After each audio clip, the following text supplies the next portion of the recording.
I just finished watching the Supreme Court. It was a beautiful thing to watch in many respects. It's unfortunate that we have to go through a thing like that. I consider it to be more election interference by the Democrats. That's what they're doing. The good news is we're leading virtually every poll. We're leading I don't even know if we have anymore. I'm not sure that we even have a Republican candidate, somebody running, but not making any impact.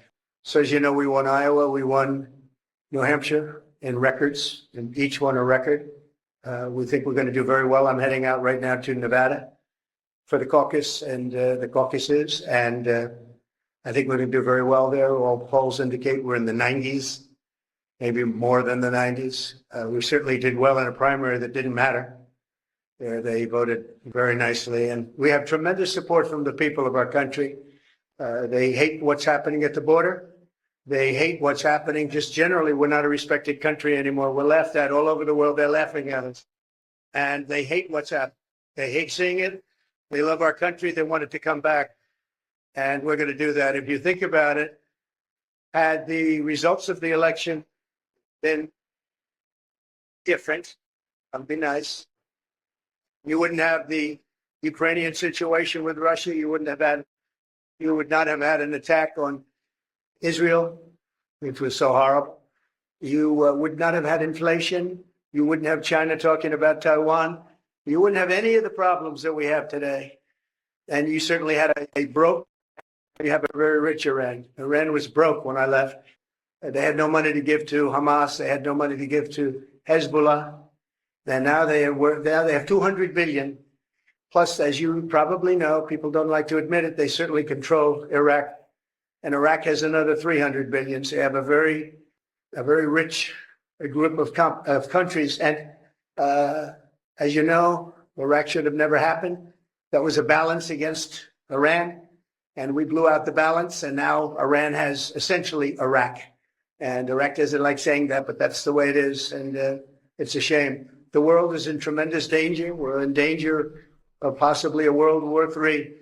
And we have a man who's absolutely the worst president in the history of our country. Can't put two sentences together. He's not going to be able to negotiate with Putin or Xi or Kim Jong-un, North Korea. Not going to be able to negotiate with anybody. All he knows how to do is drop bombs all over the place, meaningless bombs, except they kill a lot of people. It costs a lot of money. Every time you see a bomb, it's another $1 million. And it actually sets us back. We have peace through strength. It should not be happening.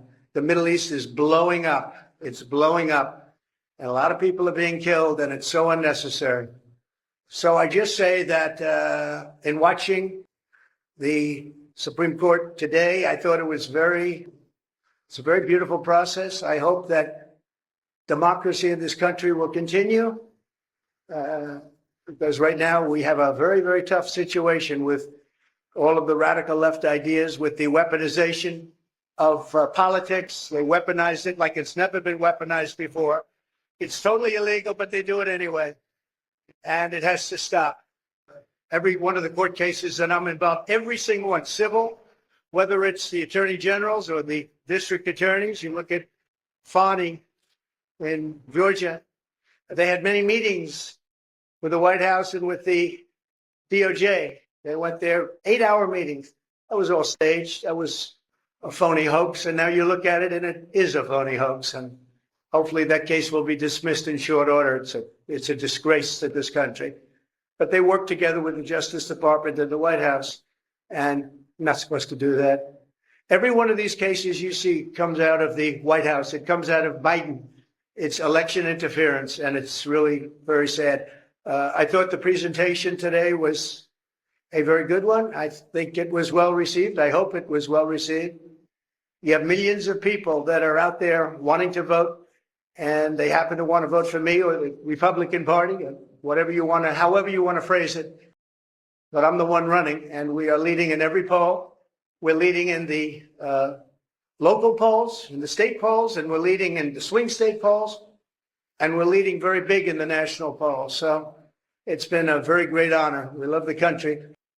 I think the reason we have such big leads, frankly, is that they loved 4 years of us compared to the 3 years plus the 3 years that they've gone with Biden.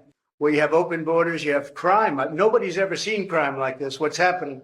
And now the crime is being committed, much of it by the migrants that have come in illegally to our country. I was wondering about that. I said, you know, a lot of these people come out of jails, they come out of mental institutions, they come out of places that you don't want to know about. We don't even know where they come from. We don't know who they are, where they are. They're being dumped in from mental institutions, from prisons and jails. And many terrorists are coming into our country. We're going to be paying a big price. They have to stop it. They have to close the border. By the way, the president can do it just by saying, I want the border closed. I closed the border. We had the safest border in the history of our country. Now we have the most unsafe border in the history of the world. There's never been a country with a border like this, not even a third world country. So we're going out to Nevada right now. We'll be out there. Some of you are going to be out there with us. Otherwise, your colleagues will be. And hopefully we're going to have a big night, caucus tonight. We're going to have a very big night. We expect to have a very big night. The Virgin Islands, as you know, are also very much in play today. So we'll be hearing about them sometime during the day or later on in the evening. And it's an honor to have you at Mar-a-Lago. I hope you like it. It's worth a little more than $18 million. There's another case. He says it's worth $18 million. I said, which cabin are we talking about? But that's the kind of justice we have. When they say that to try and build up a case, that was a shame. But that gave up so much. When they said that gave up so much that Mar-a-Lago's worth $18 million. They had it appraised for, as you know, 50 to 100 times that amount. But we have a judge that's what he said. And he's supposed to be ruling on me. But who knows? Maybe he'll be fair. I doubt it, but maybe he'll be fair. So I want to thank everybody. And by the way, we proved that case 100%, 5 times over. That case is 100% proven, 5 times over. We've never seen anything like it. He just wouldn't dismiss it, no matter what. Shouldn't it be there? It should have been in the commercial division. Anyway, it's an honor to have you. I look forward to having you again, and I'll probably see you out in Nevada. Thank you very much. The U.S. Supreme Court is said to be broadly skeptical in early reporting about the effort to try and kick you off without.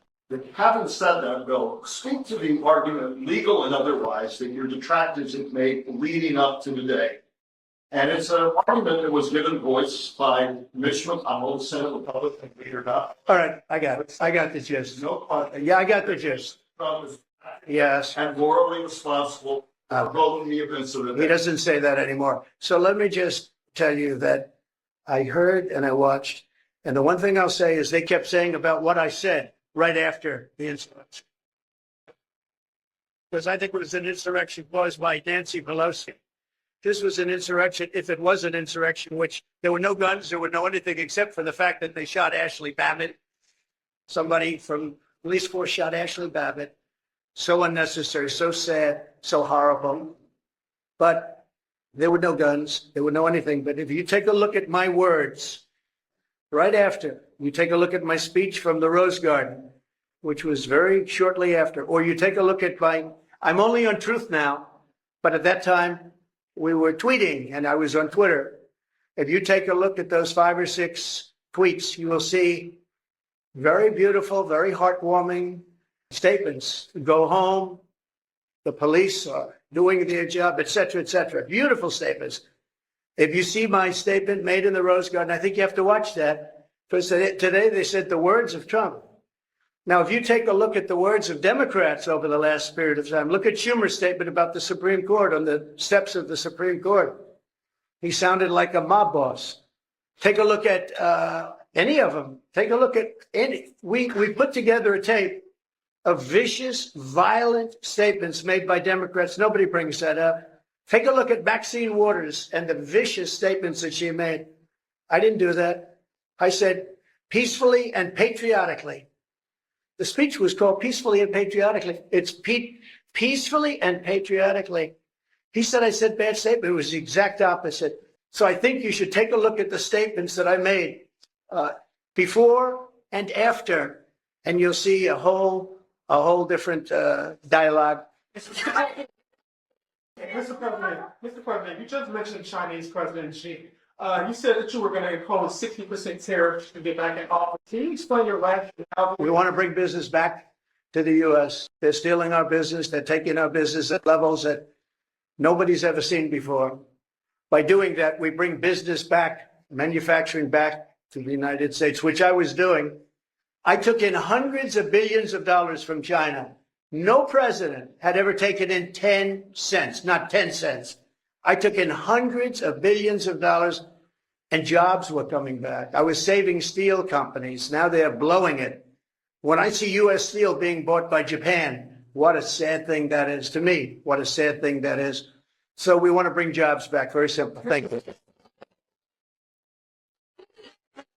Do you still have confidence in Speaker Johnson after the failed Mayorkas impeachment? I do have confidence in him. Yeah, I very much do. I think he's a very good man, and I have great confidence in him. Why is Nikki Haley still in the race when you're dominating in the polls? Oh, I love that question. Thank you very much. You just said it. I don't know why she continues, but let her continue. We have a big one coming up, as you know, in South Carolina, and the polls are indicating that we're through the roof on that one. We're leading by, I guess, 35%, 35 points. So I don't know. I think she hurts herself, but I think she hurts the party, and in a way hurts the country. But it seems to be dying. She did poorly in Iowa. She did very poorly in Iowa, actually. She came in third place. Ron DeSantis beat her, although you wouldn't know that if you listened to her speech. She did poorly in New Hampshire. She did poorly no matter where she went. I don't know how the results aren't in yet from the Virgin Islands, but I know she's playing it very hard. And in Nevada, she lost to no name. She had a no name, and she lost by, I guess, 40 points. So I don't know why she continues, but she's a I don't really care if she continues. I think it's bad for the party. I think it's actually bad for her too. Mr. President, thank you for having us on. Thank you. That was the president's case. Another issue about this is the vice president's Well, I can say presidential immunity, which we'll be talking about because that will be upcoming. It's very, very important for a president to have. If a president doesn't have immunity, he really doesn't have the presidency. He can be told to do things that he would never do. He can do really bad things for our country. Presidential immunity is imperative. It's going to be very, very important. And I'd rather talk about that next week. But there is nothing more important to a presidency than immunity, because they have to be free to make decisions without saying, oh, if I do this or if I do that, as soon as I get out of office, we're going to be indicted. We're going to have trouble. And the other party will do that. I think we've seen that. They do that. There's some very bad people. And you have an opposition party, and they will do things that are very bad. If you don't have immunity, you can be blackmailed. You can be, as a president, they'll say, if you don't do this, this, or this, we're going to indict you as soon as you leave office.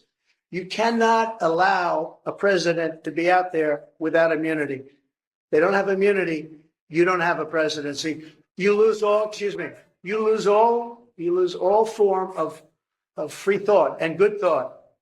And you probably weaken the presidency to a point that it was never supposed to be weakened. It would be a very bad thing for our country.